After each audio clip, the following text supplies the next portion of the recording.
Il y a eu la question de quoi vous avez besoin, qui a été posée, qui est une question, à mon avis, essentielle. Alors, on a besoin de tout type de contributions à deux niveaux, donc que ce soit des contributions d'acteurs il ne faut pas être gêné de présenter des idées sans être en mesure de les structurer. Et encore une fois, c'est super important que les acteurs parlent de ce qui les préoccupe et proposent des idées à leur façon. On va voir comment on peut les traiter. On a besoin d'expertise sur tous les domaines, et si vous allez sur le site, on a affiché les typologies de thèmes. Alors, on ne va pas vous lâcher, architecte, parce qu'on a passé la soirée d'hier à voir un peu, il nous faut des gens sur des tas de domaines. Il y a des domaines sur lesquels on a un manque terrible d'expertise. Donc là, on était en train de parler pendant que vous étiez en train d'intervenir. Donc, tous les domaines, sur la culture, sur la santé, sur le logement, l'urbanisme, ça, on parle de Nebni 2012, hein. Et on a des tas d'amis experts qui n'ont pas encore pris le temps ici donc on espère qu'ils vont nous donner un avis, mais encore une fois, tout est en construction. On va arriver au 5 juillet, Inch'Allah, avec quelque chose de fait. On a encore ces semaines, ça fait 3 semaines qu'on existe, donc on a pendu quand même 30 mesures et on a fait ce débat et les choses se préparent pour la vie. Donc on a besoin d'expertise sur l'ensemble de ces choses-là. Alors, qu'est-ce qu'on va faire? Merci pour vos compliments, vraiment ça nous touche. Alors, si vous vous sentez dans le coup, alors dites-nous, pas vous. Ça nous fera plaisir parce que, encore une fois, on est en train de se connaître, Abdelnour, Nadir, beaucoup travaillent dans ce cercle, mais ne se connaissent pas, ne se sont jamais rencontrés physiquement. D'ailleurs, on va profiter de la pause ou de la fin pour faire connaissance avec beaucoup parmi nous. Donc, soyez les bienvenus, contribuez, excusez-nous si on ne réagit pas suffisamment bien et vite à vos sollicitations. C'est du boulot terrible. Rostan va nous faire une séance de formation là pour un peu sur le plan gestion de l'information. On a répondu à tout le monde. Alors ça c'est certain. On prend l'engagement de répondre à tous les emails. Toutes les propositions sont traitées, discuter, sauf celles qui n'ont bien sûr pas de sens, c'était juste les gens qui s'exprimaient, on a lu, puis bon voilà, ça n'avait pas vocation. Alors, qu'est-ce qu'on veut devenir? On n'en sait rien, on sait juste qu'on veut proposer des choses concrètes et on va les documenter. Et on espère, derrière ça, faire un plaidoyer pour un changement par le bas. Parce qu'encore une fois, on peut considérer que si dans un domaine, si je suis urbaniste et je sais que pendant 2011, il y a 10 mesures prêtes qui vont être mises en œuvre dans le premier semestre, je pense que ça va me redonner confiance et je vais les voir réaliser. C'est peut-être pas toutes les mesures, certainement pas toutes les mesures, mais je vais dire tiens, ça commence à être sérieux. J'ai une feuille de route dans l'industrie culturelle, dans le logement, dans le social, dans l'emploi, dans les TIC. Ils vont changer. Très bien, c'est peut-être insuffisant, mais on va créer peut-être cette pédagogie de l'action, de la pratique, qui, si elle se réalise, je pense qu'on sera tous forts de cet exercice pour pouvoir attaquer des choses qui sont hautement plus lourdes dans des questions de fond que vous êtes en train de poser, mais pour lesquelles vraiment, si on veut faire autre chose qu'un exercice d'échange, il faut les préparer.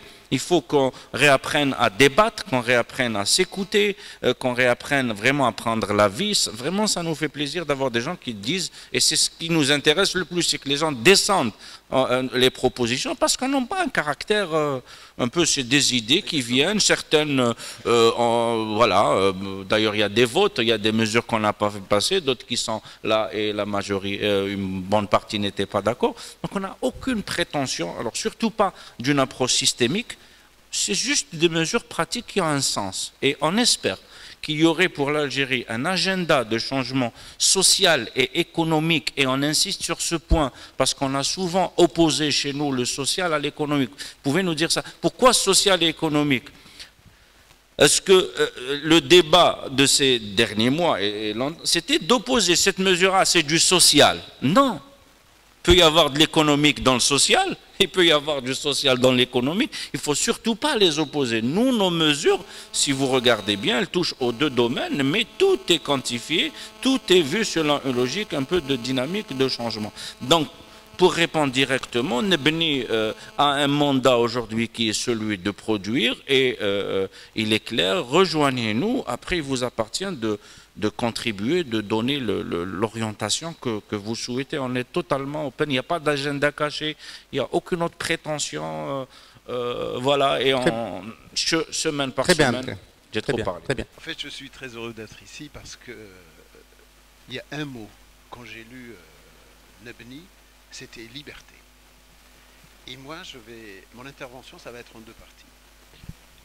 J'ai pris ma liberté justement, et je vais vous dire mon expérience. J'ai une expérience dans la formation. Et je m'étais dit, je vais essayer de rapprocher le document, puisque je suis en relation avec beaucoup de professionnels algériens sur le net, et des Algériens qui sont dans le monde entier, entre autres aux États-Unis, au Japon, ici en Algérie, etc. Et je m'étais dit, comment je vais faire pour rapprocher le document du professionnel.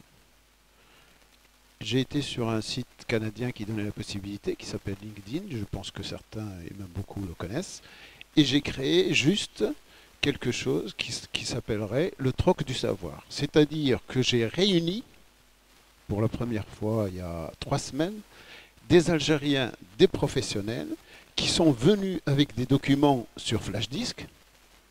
Peut-être certains ils les ont piratés sur Internet, mais ce n'est pas important, puisque ça sert. Et d'autres qui ont des livres, comme nous tous, à la maison, qu'ils ont lus et qui les mettent de côté. Qui les re-regardent jamais. Donc les gens sont venus, on s'est retrouvés dans un lieu, donc dans un resto, et on a échangé ces documents. Et les gens, vous n'imaginez pas à quel point ils étaient heureux. Et donc, pourquoi est-ce que je vous parle de mon expérience? Parce que l'Algérien, à la base, il faut lui donner du concret. Ça fait presque 50 ans qu'on lui donne de la parlotte. Ça, je crois qu'on est clair. Tout le monde ici le sait. Plus de parlotte, du concret. Je passe à mon deuxième volet, au deuxième volet de mon intervention, qui est une question. Je vous entends dire que vous êtes surbooké, que vous avez beaucoup de gens qui écrivent, etc. Est-ce qu'il y a une stratégie? Est-ce que vous avez réfléchi à une stratégie de communication? Est-ce que vous avez pensé, entre autres, à notre ami avec ses deux acolytes, Roslan, c'est ça? Roslan. Et donc j'ai beaucoup pensé à vous pendant les débats. Est-ce que, justement, vous avez pensé à faire venir d'autres personnes? Parce que moi, je crois que je dois avoir à peu près 1400 Algériens professionnels, des instituts, des différents instituts, et qui sont prêts à justement participer à quelque chose de ce type-là. Alors comment est-ce qu'on va les toucher? Je pense qu'il y a énormément de manières de les toucher, et puis il faut impliquer une force qui est extraordinaire dans notre pays, c'est la jeunesse. Et la jeunesse à partir de l'adolescence jusqu'à... Parce qu'ils savent très très bien faire. Hein. Je peux vous dire ça parce que j'ai 2 ados. Il suffit juste de leur dire comme ça. J'en ai un de 19 et une petite de 16 ans. Il suffit juste de leur montrer. Et ils font des choses auxquelles vous ne pensez pas. D'accord? Voilà. Je vous remercie. Merci. Notre ami. Bonjour tout le monde, je m'appelle Khaled Mtchkoun, je suis cadre en supply chain à la Sonatrach. Voilà, donc si j'ai bien compris, Nebni se positionne... Vous êtes un cadre de Sonatrach en liberté, c'est ça? Nebni se positionne comme un vivier de propositions et une interface entre la société civile et les pouvoirs publics. Mais je voudrais préciser une chose, bon, il ne faut pas se le cacher, le politique joue un rôle très important dans la vie du pays. Est-ce que Nebni va est-ce que Nabni va faire un travail dans ce sens vers le politique parce que, encore une fois, il ne faut pas se le cacher, la décision dans ce pays est toujours politique avant d'être sociale, économique ou autre chose. Voilà, merci. Merci pour la clarté de la question. Rahmoun. Je voudrais juste d'abord mentionner le mot Nebni. Quand la première perception que j'ai eue, c'était ce que quelques penseurs ont dit, avoir des idées, c'est facile, construire, c'est difficile. Et donc, je sais qu'on vous a déjà saoulé plusieurs fois avec cette question sur l'implémentation. Vous avez donné une très bonne réponse. Moi, je le vois comme étant probablement chaque mesure est associée pratiquement à un projet. Donc, ça veut dire il y a pratiquement un project manager, une gestion de projet pour qu'on puisse arriver à, pas peut-être à 100%, mais quelques mesures prendront naissance. Parce que après, il s'agit d'un délai et il s'agit d'un budget aussi associé à ça. En fait, je voulais aussi dire que vous allez aider à créer le Algerian Dream, le rêve algérien, c'est vous qui allez le faire, avec d'autres aussi. Donc, continuez. Impossible n'est pas algérien. Vous savez, on a vécu quelques expériences où, effectivement, c'est difficile de temps en temps de faire mettre en place des idées. Mais vous savez, il y a des Algériens à qui on a dit le 1er novembre 54, c'est impossible, et ils l'ont quand même fait. Donc il y a une continuité qui est tout à fait possible. En écoutant les questions juste avant, je voulais juste dire une chose, c'est que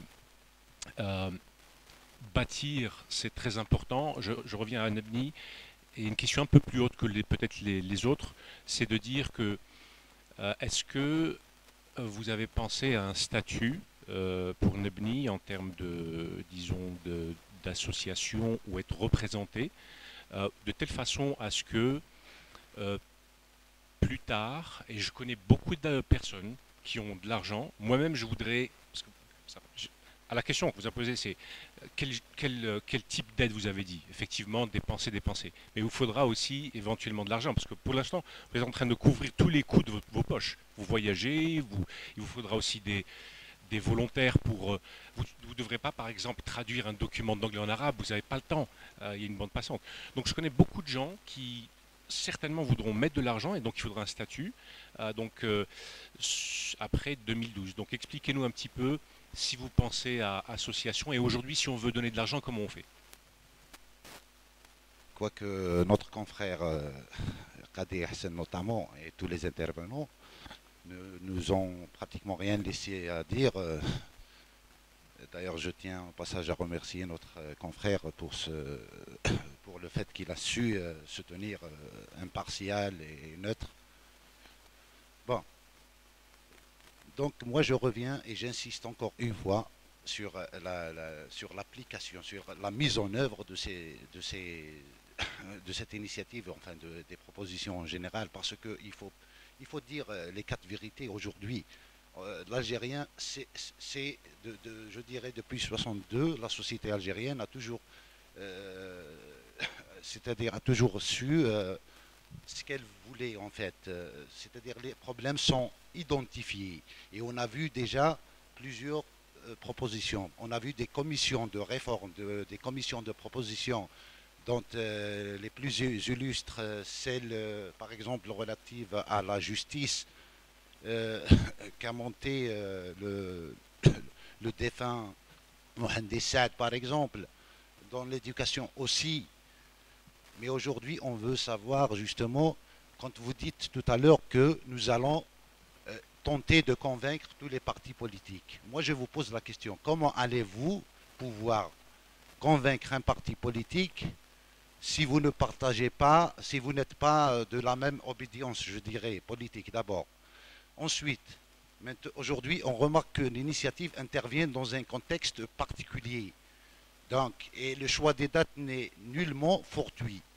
Parce que ce soit au niveau du politique ou au niveau de la société, enfin, notamment d'en haut, quand je parle au niveau du politique, actuellement, on a annoncé une batterie de réformes, tout ça azimut et tout. Donc, on parle de réformes et on fixe pratiquement le même échéancier. Donc, comme on dit, j'aimerais bien savoir, quoique, c'est-à-dire, il faut surtout pas comprendre que je remets en cause votre initiative qui reste louable à plus d'un titre. Seulement, on aimerait bien, c'est-à-dire que que vous tentez de nous convaincre nous-mêmes d'abord ici dans la salle, c'est-à-dire comment allez-vous pouvoir convaincre le peuple algérien, le petit peuple qui sort actuellement dans la rue pour crier comment dirais-je, son ras-le-bol, c'est-à-dire quels sont les mécanismes. Et vous savez bien que l'Algérien aujourd'hui